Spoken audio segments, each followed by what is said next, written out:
رمضان شهر تغل فيه الشياطين وتصفد فيه المرض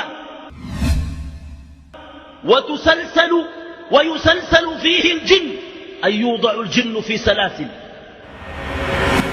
غير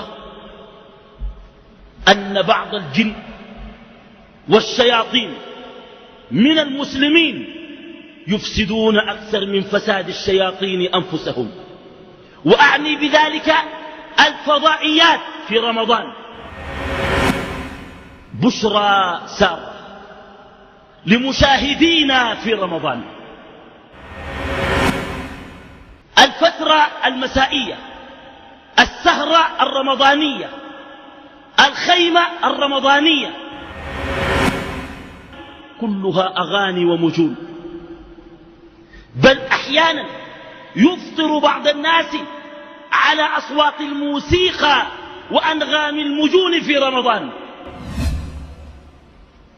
وهؤلاء رمضانهم عبث ولهو ولغو ومجون وضياع وفساد. المسلسل الرمضاني وكان ما بكفي 30 يوم بيجيبوا مسلسلين 15 حلقة و14 حلقة، يقول لك مسلسل لرمضان. وفي فضائيات للأفلام خاصة في رمضان.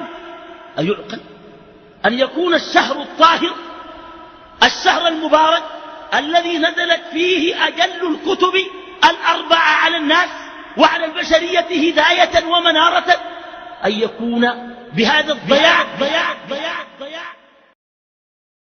إذا كنت من المتابعين الجدد اشترك الآن في القناة ليصلك الجديد بالضغط على الزر الأحمر أسفل القناة مع تفعيل الجرس.